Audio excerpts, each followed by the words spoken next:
Good afternoon, everybody. It's your guy J Day. Hope all is well. Love and light, everyone. Happy Sunday. Well, Saturday. My bad, guys. This is what happens when you work so much. Happy Saturday. Hope all is well, man. Today I have an interview for you guys. As you know, every Saturday I have, without fail, I have an interviewee. So they'll be coming on the platform shortly, and so you guys stay tuned. And for those of you who are just joining, be sure to hit the like, share, and subscribe. So let me give you guys a few updates while we wait for our guests to come on in. So today, guys, they finished up the wall of the second level. Yeah, I'm happy with the progress in that. So now I'm just waiting on the footage, waiting on that footage so that I can upload it on the channel, so that you guys can pretty much see, the outcome of the wall. Yeah. So after the wall, I plan on doing the roof, and I won't be doing the roof until spring of 2025. Some probably around like May of sometime. Yeah, May sometime of 2025. So I'm working on that now as we speak. So yeah, I'm just doing all of this, pacing myself, guys, little by little, surely but slowly. But the job is getting done. That's the idea. And for a lot of you guys who are looking to build and trying to do it on a budget, if you're doing it like the way I'm doing it, yeah, it will cost you a little money, a little bit more, only because you don't know. We can't predict when the prices of materials are going to go up, or even the price of labor, for that matter. So it's really no telling. So I always say, add a couple of add a little bit more money. I say about 20% into your budget, just in case prices do go up. Yeah. So, with that being said, I'm just trying to think of anything else. Oh, yeah, guys, I do have another interview tomorrow. Now, normally I don't do interviews on Sundays, but tomorrow I have another interview, same time, this time tomorrow. So you guys be sure to tune in tomorrow around this time. You don't want to miss out on this interview. It's a brother who is building a resort in Bani. Yes, in Bani, Dominican Republic, and what he's doing is very innovative. I've maybe seen maybe one outside of what he's doing, and he's pretty much doing tents. He's going to be doing a tent resort, and he's got a big piece of property. It's under construction right now. So he's doing like a campsite in Dominican Republic on top of affordable homes. So I can't wait to have him on and pretty much talk about his project that he's doing right now. And Bonnie, and for those of you guys who are looking to invest in Bonnie, that'll be an opportunity for you guys to get whatever information you need to get, so that you can possibly make that an investment for yourselves. So yeah, guys, be sure to tune in tomorrow at that time, between like 12 and 1 o'clock. Yeah. So that's pretty much what I got going on. Um, I will be heading down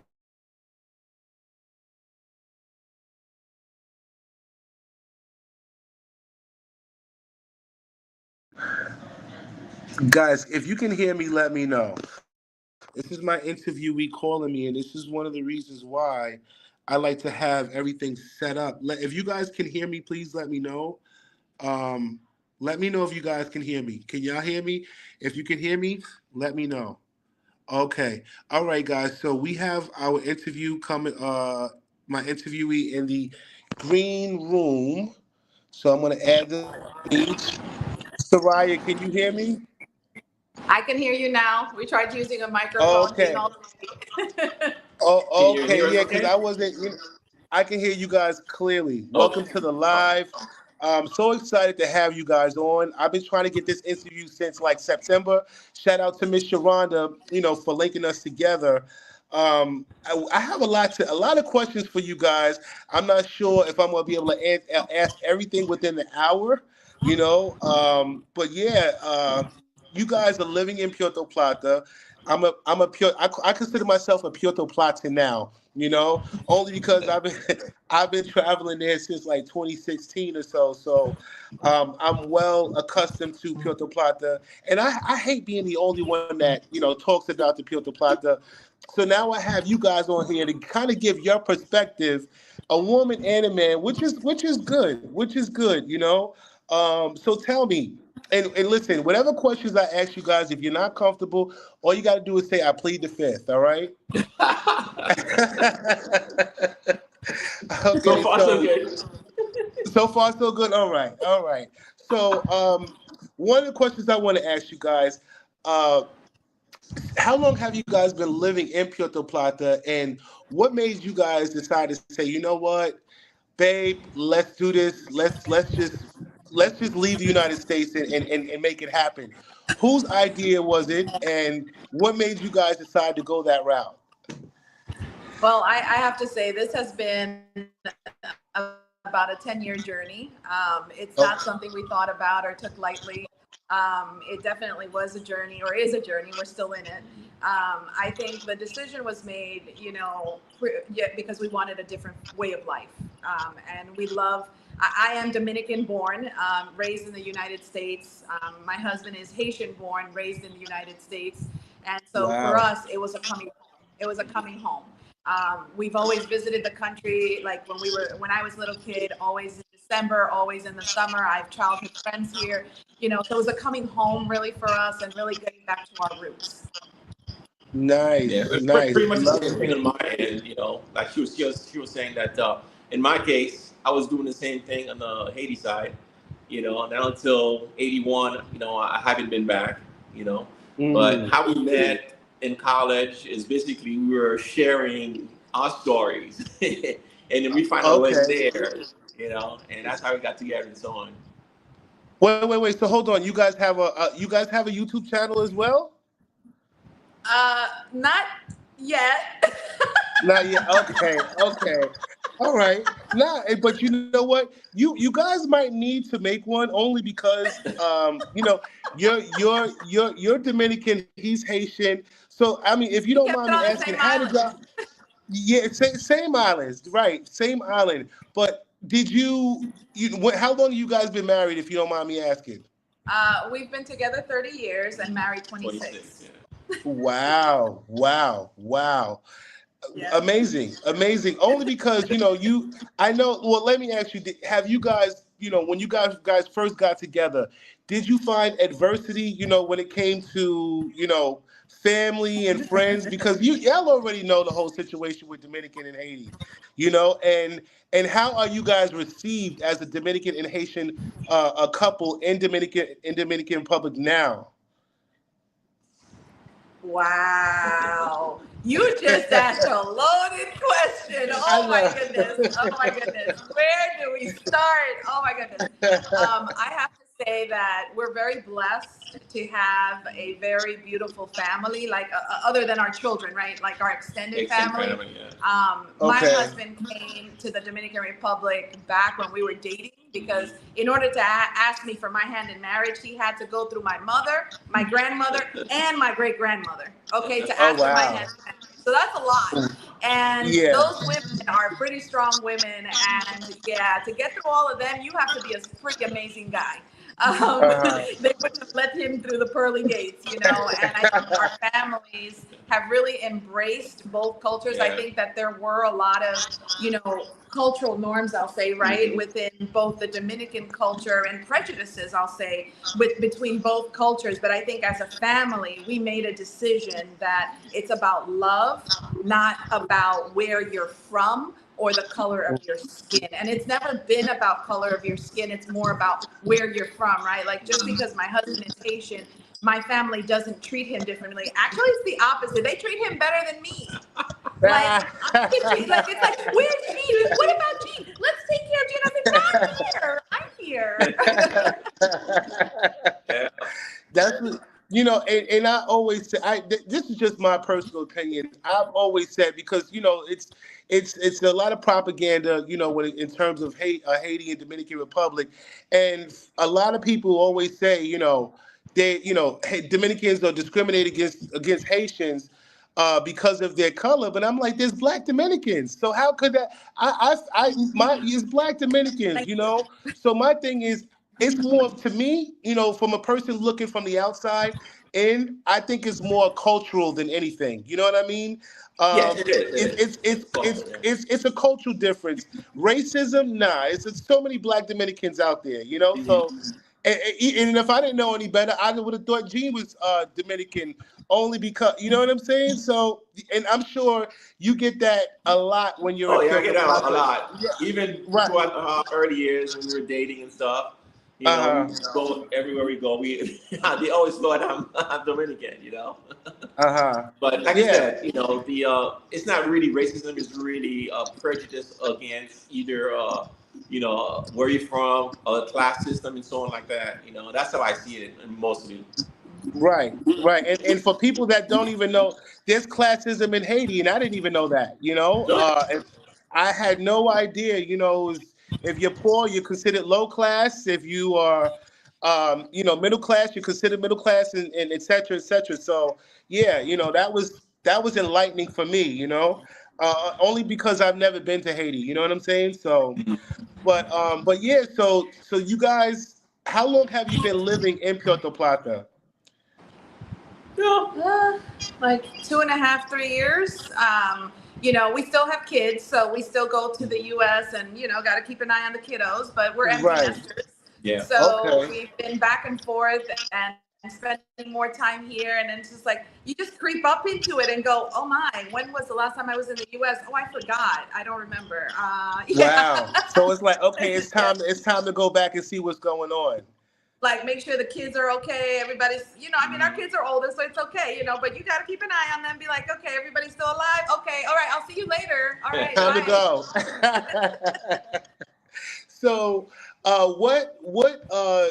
once you decided, okay, you know what, we're gonna move to Dominican Republic. What did you guys, do in order to make that happen? Like, what planning, did you do, and how long did it take you to make that transition? I would say, like I said, it's been a 10-year journey. Okay. It's not something we took lightly.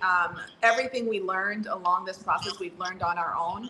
We do have Wow. family within the country that we're close, like some family that we're close to in the country, and It helped with the transition. it Yeah. did Yeah. absolutely help with the transition because they helped guide us a little bit. But Uh. we did a lot of research. We understood that we couldn't come here with an American mentality. Even though I'm Dominican, he's Haitian, we grew Right. up in the US, and you still have those preconceived biases of the United States, that you should not bring to another country, right? So we Right. had to for us, it was a reintegration into our own culture. Uh. So we had Uh. to begin to learn our own culture, to Mhm. re-understand our people, because there's Uh. both Haitian and Dominicans in Dominican Republic, Right. and that was very important to us first and foremost. So and to integrate ourselves into the culture itself, and not Uh-huh. come with the American biases of like the Karens of the world, whatever they call them these days, but just understand that it's a different culture and to appreciate that culture for what it is, It whether I is. like it or not, because I don't agree with all the norms. Yeah. That's it. Right. Certainly, but embracing the culture and then providing them with a little bit more of a different perspective because they look at me and go, "You're Dominican? You're Uh, American?" And I was like, "Dude, I was born here. Do you need my uh-huh. certificate? Do you need my certificate?" Like, that kind of thing. So I think it's been a journey, a lot of research, a lot of patience, Oh, I say that all and the time. You gotta exercise patience, man. You'll lose your shit. Excuse yes. me. And you got to learn how to live the island life. It's Yeah. not, if somebody doesn't show up at 2 o'clock, I don't get mad. I'm just Right. like, oh, I was planning on you showing up at 4 anyway, so it's It's okay. Caribbean time. Come on. I, I say it all the time. Wow. I say it all the time. I know for me, I'm not there yet. I'm not there full time like you guys are. And I know one of the things that I have a problem with, and I say it all the time, guys, every time I go, I'm like, it's time for me to start living like a local rather than traveling like a tourist. And, I try to put myself on a budget, but I always go over my budget. So for you guys, how was the adjustment in terms of living like local versus, going there as a tourist. Did you find it hard to adjust to that? Because normally tourists, when we go, we're spending money and we're kind of carefree when it comes to our spending. But living there full time as an expat, how would you say that the adjustment was for that? Learning how to manage and budget your money like a local. You know what I mean? How was that for you? Was it hard? Like, I think it's an adjustment for sure. I think that it's very easy here because you equate everything to US dollars US and you go, dollar. oh, I can buy 12 of those. Sure, why not? Mhm. And it's like just really understanding that, get what you need, Mhm. not be excessive. Right. uh-huh, There's no need for being excessive. Do we go to the restaurants? Absolutely, we do. Do we enjoy the beaches? Do we enjoy the pool? Do we enjoy all of the things that this country has to offer? Absolutely. But we always watch, how we spend our money, and we have a budget just like everybody else should do. I mean, we do that in the US. Why wouldn't we do that here? uh-huh, Every so often we will splurge and we'll go and rent an Airbnb somewhere, stay for actually we're there now, we're in Punta Cana, and we're just visiting friends here, but we're doing it, I'm going to call it thrifty, right? Even though we could rent an elaborate penthouse space, but why do that? Do we need to do that? And to right. me that's embracing the local culture where it's like you get what you need and you stick Uh-huh, to local products, you stick to local things, not all local things, but most of the local things. I happen to love my Dominican food. I love fresh plantains. I love my rice uh-huh. and my beans and my fresh chicken. I mean, who doesn't like organic food, right? I Right, mean, right. so anything you want to add? Well, I mean, I think the transition got simpler for, especially us, because you have family here, and then you see how the model they show us a living model for us to see how they live, Uh-huh, and then I mean, we did do the touristy things when the kids were young. We come here, do all inclusive vacations and stuff. But at the uh-huh, time then, I mean, being living here was not a thought in our mind. And then, but as the kid got older and we started coming here by ourselves, we started to deviate from the touristy area and said we started to uh-huh. enjoy embracing the culture and how people live and stuff like that. And then with her Hmm. family being here, and then the meals and the camaraderie, the funds, the life, you know, Uh-huh. as they enjoy it here locally, and in comparison to how we do things in the U.S., what we do in the U.S. is really extraordinary. We spend so much. It doesn't have to Uh-huh. be that way. You know, I mean, you see how people live and enjoy life, having fun. And then so that's I think help with the transition when we start living here. And then Okay. as in Puerto Plata, when we start living there, we go to the supermarket, just like the local folks. We go to the butchery, get Uh-huh. all the raw materials, do it ourselves. And not only it's healthy, it's Very healthier, healthy, very healthy. Oh my God. but everything is fresh, and then Right. enjoy it. No frozen food for us. No, listen, me either. I shop at the Mercado. Mhm. I stay away from Jumbo if I can. You know what I mean? I Yeah. try to shop locally. Yes. I don't buy meats or any of that stuff from Jumbo. I go to Hmm. the Mercado and local meat shops to buy my stuff. You know Yes. what I mean? Yeah. Uh, Everything is fresh. right, right. You can't beat that. Exactly. So when we talk about cost of living and stuff, you two are a couple. So tell me, for some people, because everybody has their own idea of how much it costs for a single person or a couple to live in Dominican Republic. So since you guys have been living there for 3 years, tell me on average, what would you say? What would you say how much it will cost for a couple to live comfortable in DR on a monthly, or let's just say a monthly cost. It really, and I hear this all the time in the different expat groups, Uh it huh. really depends on your lifestyle. I mean, there are some people where, if they don't have the penthouse with the ocean front, view, like that is living small for them. You know what I Uh-huh. mean? We're not that kind of people. You know, we're very humble people. Like, in fact, the first, and I have to tell this story, the first time we rented a house in the town where my family's from, I paid like $100 a month for this, literally a wooden, like it was a brick, but it had like the ceiling was like metal. Uh-huh. Shack. It It was was a a shack. shack. Okay. It was a shack. We called it the love shack. I The mean, we called top. it the love shack, but it was $100 a month, and Uh-huh. we dolled it out with our Yep. little cute furniture, and yeah, it was a shack, y'all. Like, it had like tin roof, the whole shebang, yeah. And but it Uh-huh. was fine for us because that's we are not that kind of people. Like, we don't need to live at the pent in the penthouse. Like, it's not our thing, right? So I think it Right. depends on your lifestyle. I would say from a food consumption perspective, Uh-huh. we generally will cook at home. We do go out every so often to restaurants because restaurants here are a little bit pricey. Uh-huh. If you think about it from the confines of, you'll spend $100, in just a nice restaurant, right? Not Yeah. the pica pollo in the corner, okay? There you can find a meal for $2. But if Uh-huh. you want a sit down restaurant with service, yeah, and you have drinks and stuff like that, and you have dessert and all that good stuff, it's about $100 per couple. But food as a whole, if you get your fresh produce, I go to the mercado, I get my yuca, 40, 50 pesos, which is less than $1 for like a Uh-huh. yuca. Man, we can eat with that. We're good. And a couple of eggs, we've got it. We've got it handled. I don't eat Uh-huh. caviar. Like, we don't eat caviar. I mean, we're good, with a beer and the beach. I'm good with that. Nice, nice. I know for some, especially myself, I always, I enjoy the beach. I do. But I know living there as an expat, you get tired of the beach life after a while, especially after being there. You know what I'm saying? So for you guys, now that you've been there for 3 years, like, what else do you do? Because I know for some expats, they find themselves a little bored, after a while, of being there. I'm tired of the beach. So what else do you guys do to pass time and leisure time while you guys are there?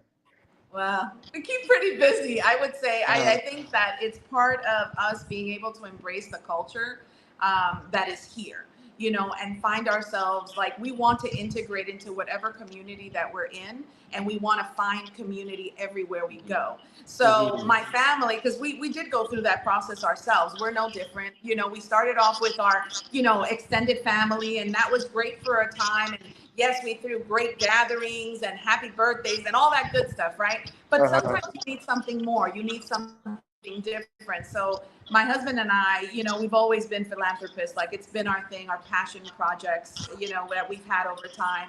So we started out by saying we prayed on it and we said, how can we make a difference in this community? And by this community, we mean in the Dominican Republic as a whole.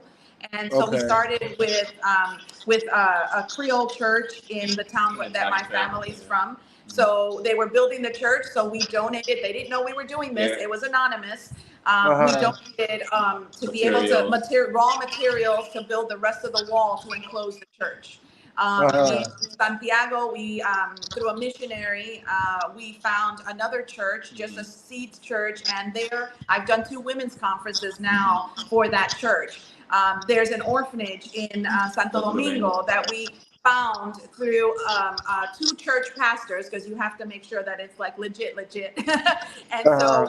we've been working with them for over 6 years, Yes. assisting in everything that we can do. And vis-a-vis those avenues, we've actually created community for ourselves. We've integrated into the Dominican community, and are giving back, in our way, in our small way, because we're just 2 people, right? Yeah, yeah. In our small way to the community. So that's how we've managed. The other side of that, right, is that we also find opportunity to get to know new places. We never say no to finding new places. We'll drive around, we'll go to a particular city that we haven't known, and Uh-huh. we rent an Airbnb, let's say for a weekend, and we explore the area. We talk to the locals. We,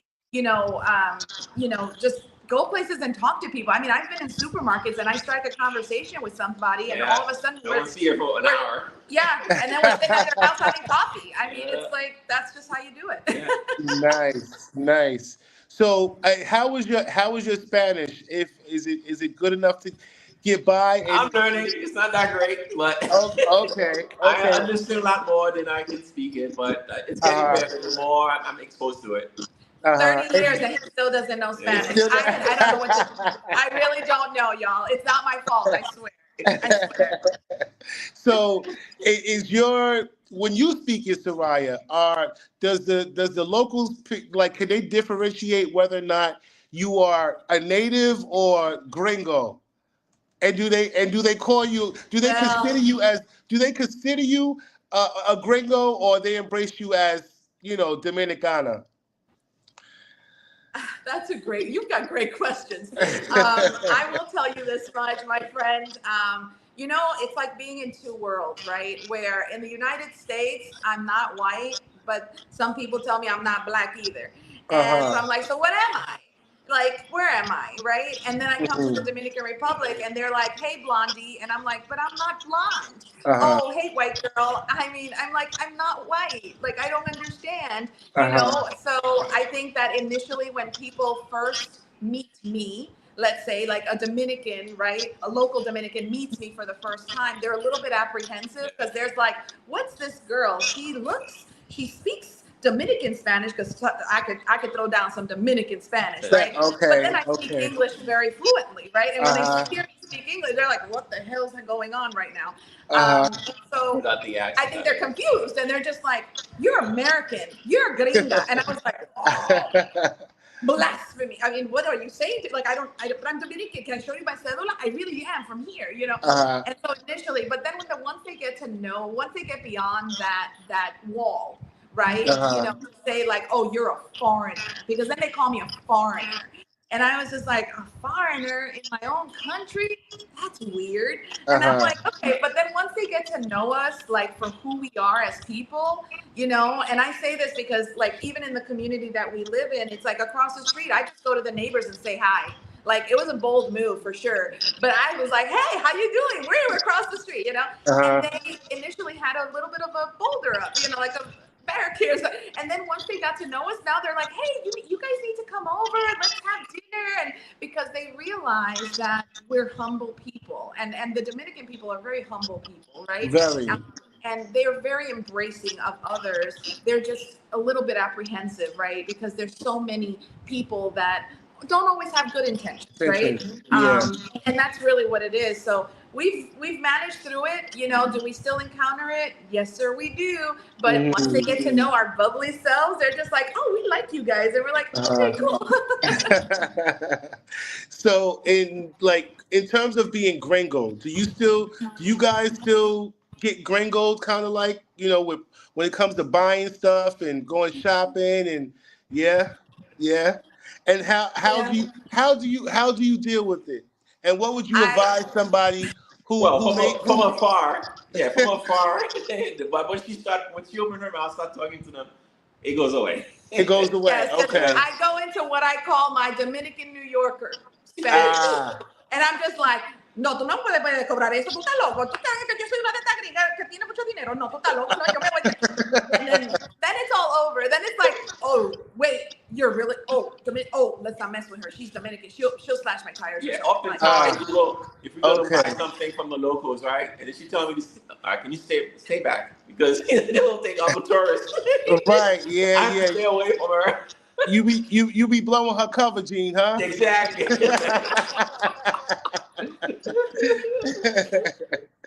Right. So tell me, what part of Dominican Republic your family's from, and what made you guys decide to pick Puerto Plata out of all the other places?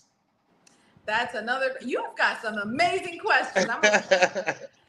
You're great at what you do. And look, I'm not writing nothing down. This is all from yeah. Awesome. It's all vibe. Yeah. I can feel it. Yeah. I can feel it, JD. So we toured the entire country. And the way that came about was because one day I'm sitting in North Dallas where we live and, where we also have a home, and a gringo, right, an American guy, he's like, oh, you're Dominican? Oh my God, let me tell you about the Dominican Republic. I went to Bani, I went to Valladolid, I went to La Romana, and he's just naming places off. Yeah. And I'm like deer in the headlights, like, You've never been to any of these places. and I was like, I don't know any of these places. And so that day I was like, honey, we've got to change that. No, this is not acceptable behavior of us. Like, we Uh-huh. can't.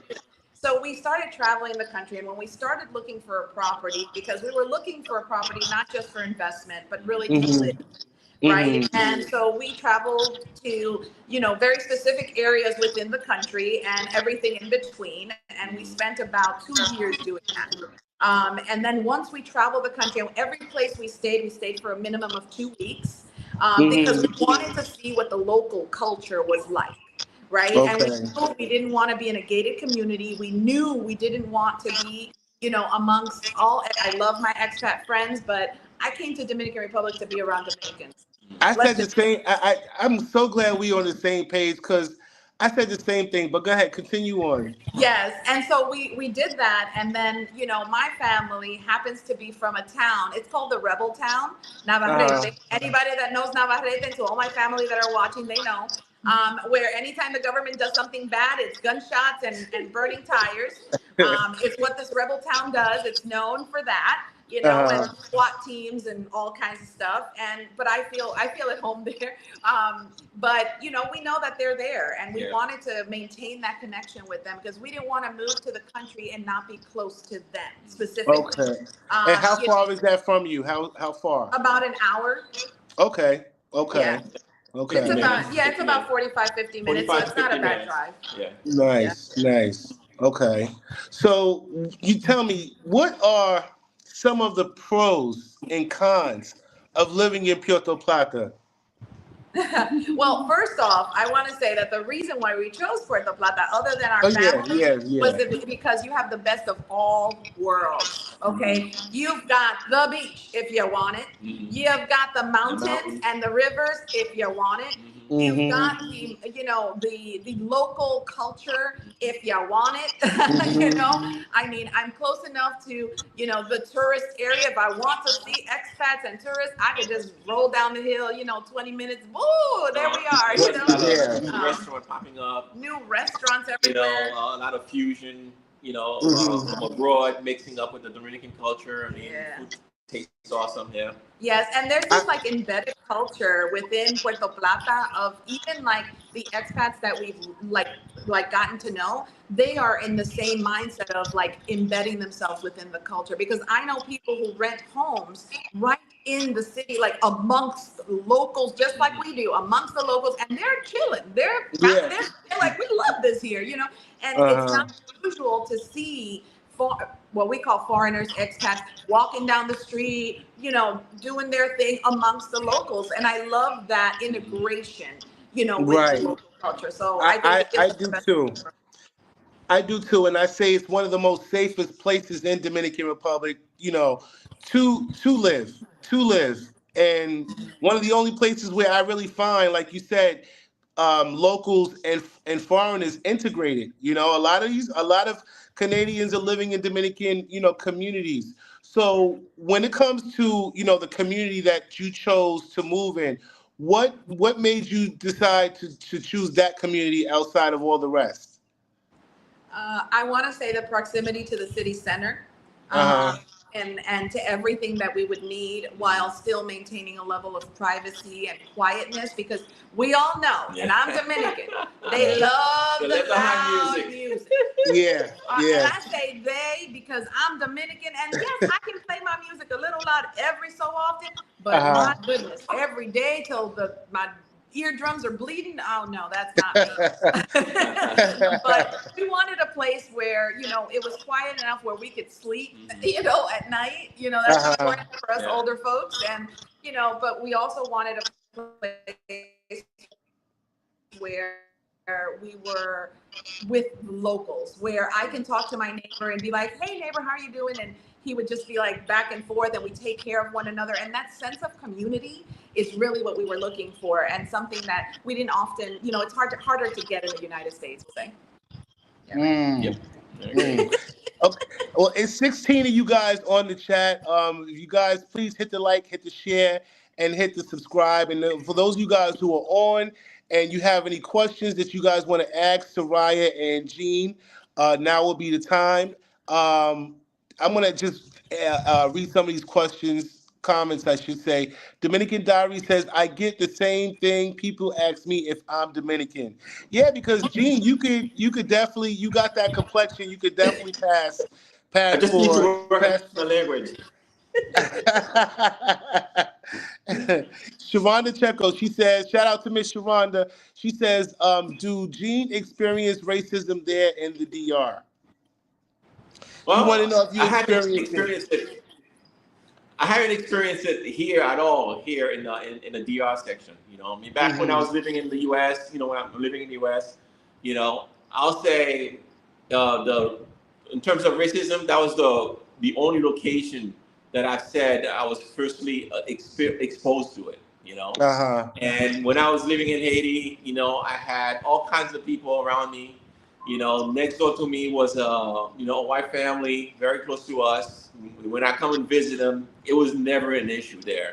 Now Uh-huh. until I came to the U.S., that I really felt it. The And then racism. even today, it's not something I dwell on. You know, Uh-huh. it's either I'm more interested in your personality.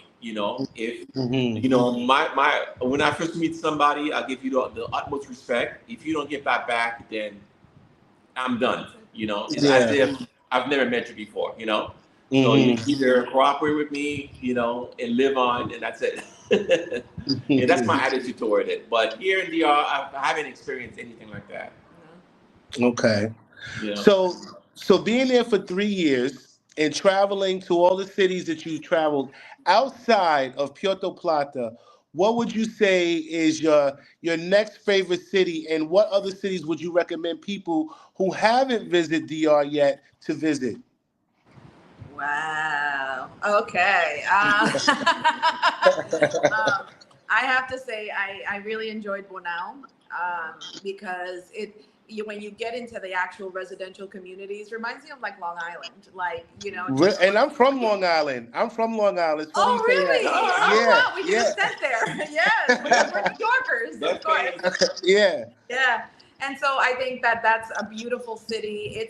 It's like what I would call another type of city like Puerto Plata, where the community is integrated with the expat community. Like everybody just lives amongst one another as one community.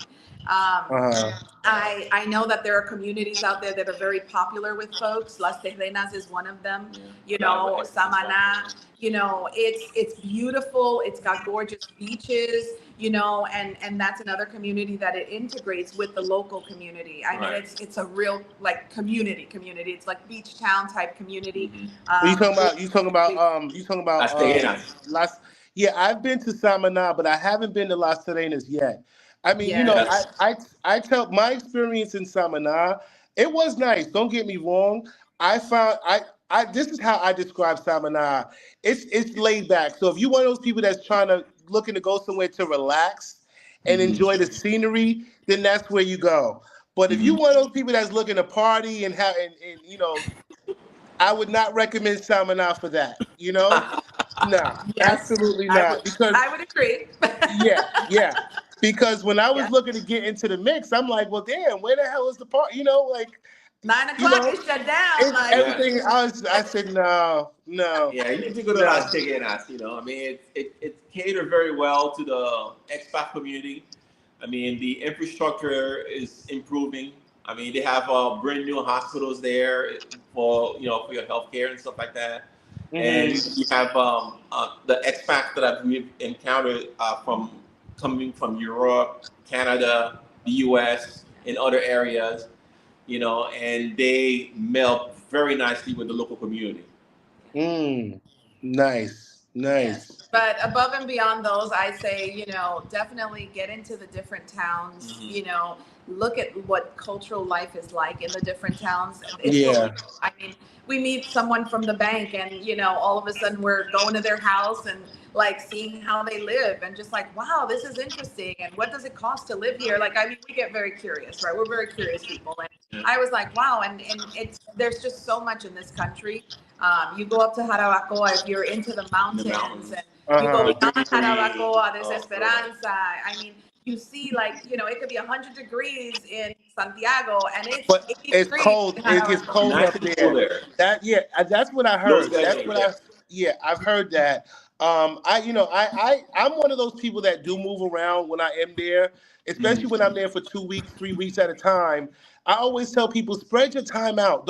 Yes. Don't just stay in Puerto Plata. Like, move around. There's so many hidden gems and nook and crannies to discover in Dominican Republic. So I always tell people, man, explore it, because there's so many different places to explore.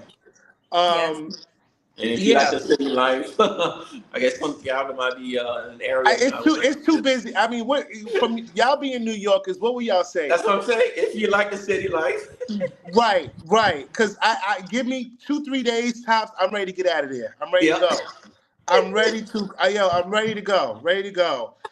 Um, so Miss Sharonda did tell me, that you guys got some other things going on. So let's talk about the orphanage and how you went about, starting the orphanage. Because that's one thing about me. I'm very passionate about giving back. And now that we doing this interview, when I do come down, I like to come in to the orphanage, and donate to your orphanage. So let's talk a little bit about your orphanage. Absolutely. So it's in Santo Domingo, and it's the Hogar de Bethesda. It is not our orphanage per se. It is an Uh-huh. orphanage that was started back in 2000. In 2000. Yeah, sure, I think. 2002, yes, I believe so. So it's been running for about 22 years, this Uh-huh. orphanage in Santo Domingo. They started because a woman had a passion for children. And there were a lot of children that were being abandoned. And in fact, it started with one child, a young girl who was abandoned on the side of the road. And so this woman picked up this child and started raising her as we call it as her own, right? But really as an orphan with no funding, nothing. This was when the orphanage was like one child. And then it just grew from there because she started finding more and more children that would be abandoned, whether it was that the parents couldn't afford to feed them and they would leave them on the side of the road somewhere, or would leave them, at a babysitter's house and never show up again, never come back again. Mm. Or it's children who ran away from home because the life in their home was prostitution and drugs and that kind of life, and the kid had no choice but to run away.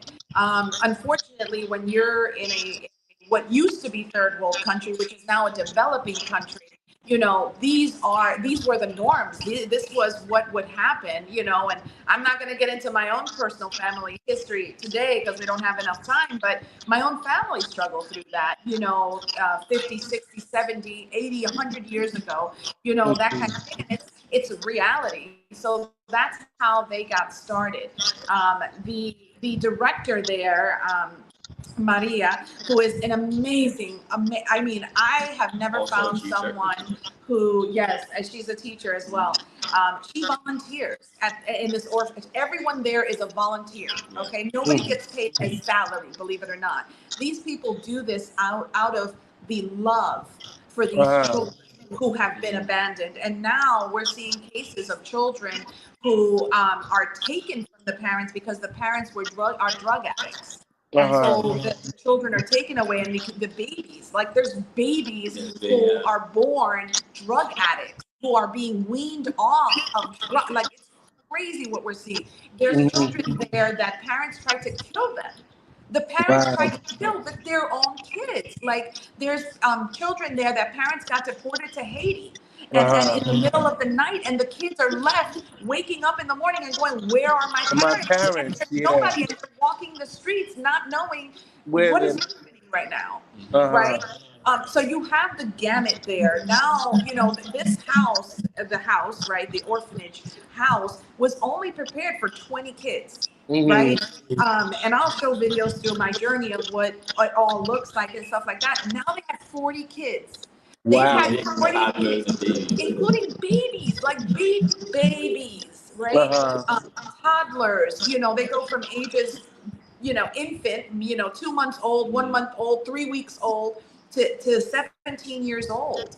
Hmm. And it's amazing, like just how they make do with so little.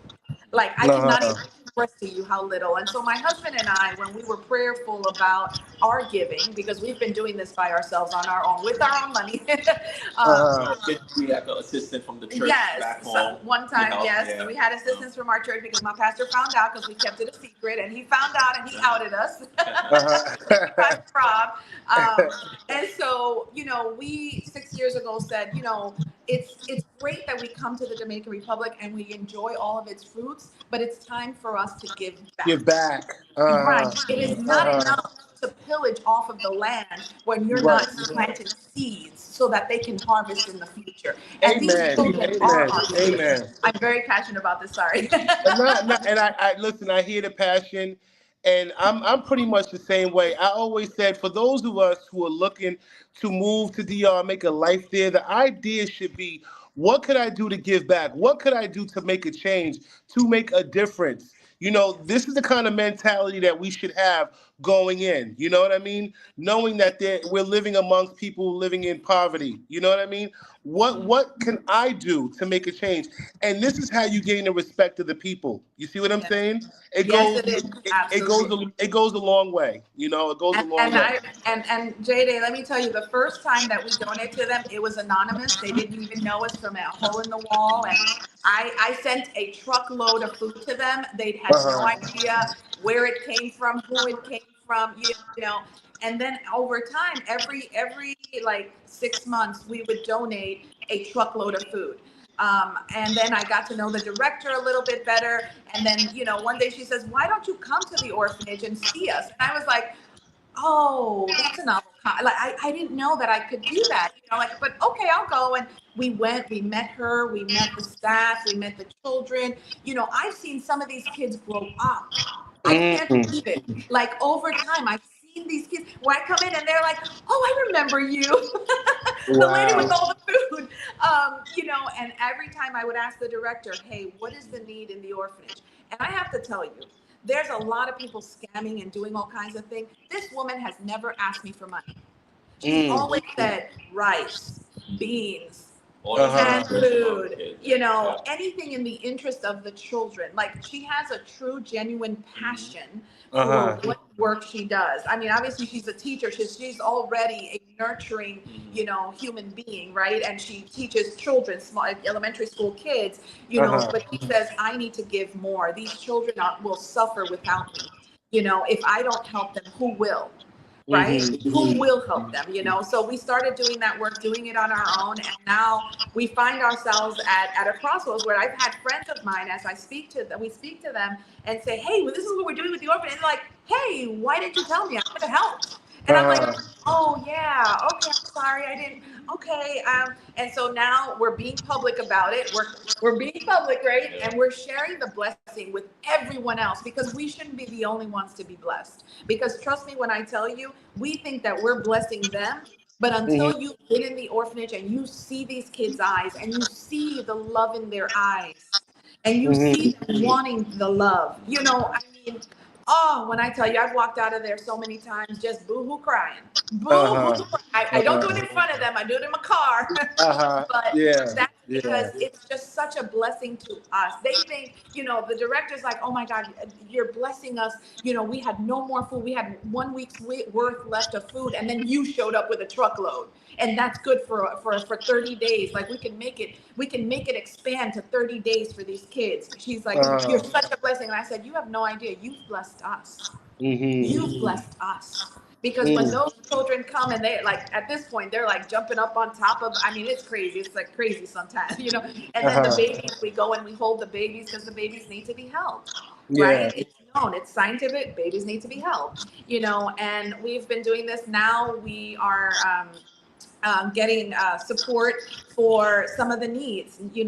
They didn't have a Christmas dinner. They didn't have a spot for the first time in Mm-hmm. 22 years that they've been open. This is the first year that they do not have a sponsor for their Christmas dinner for these kids. Oh Like, man.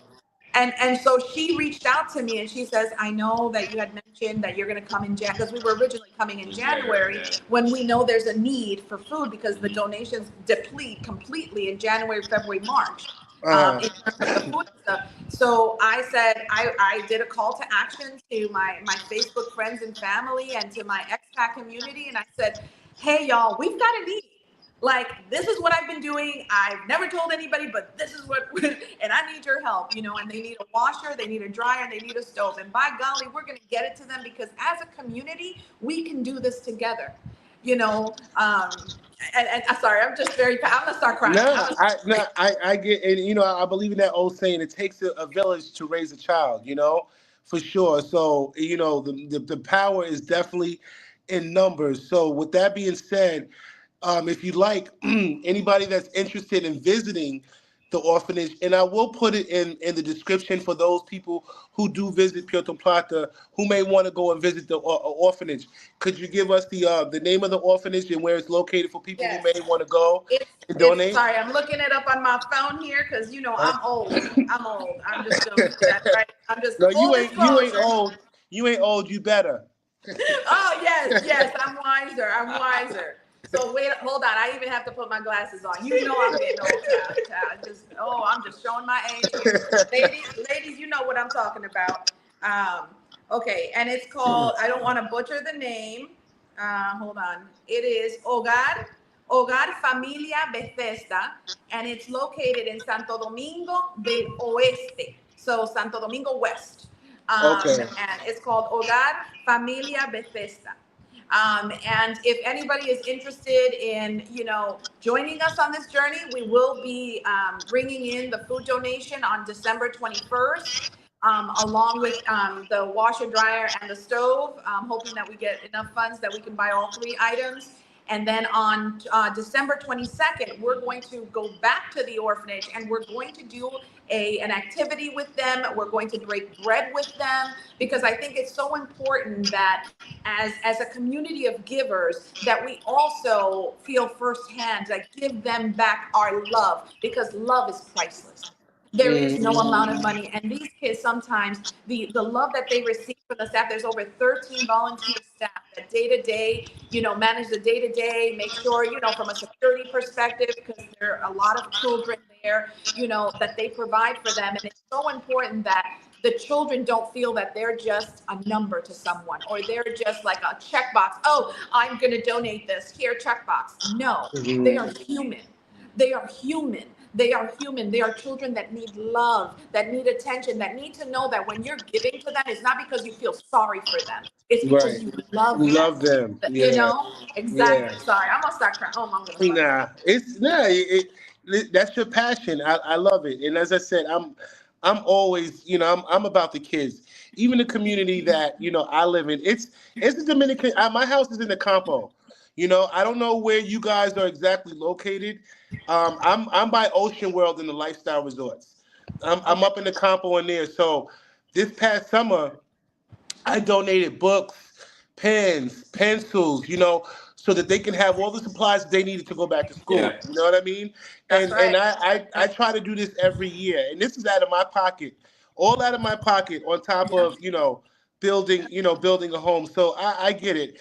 I tell people the kids are our future. You know, they're our future. So it's important that we empower them and uplift them. You know, now. You know what I mean? So Yes, that we absolutely. yeah, you know, so I'm definitely all about that. But for somebody, because we're about to close out in a little in a few, for somebody who's looking to move to Dominican Republic and make a life in Dominican Republic, what advice would you give them since you are living it now? I would say get to know the culture, right? Hmm. Don't bring America to DR.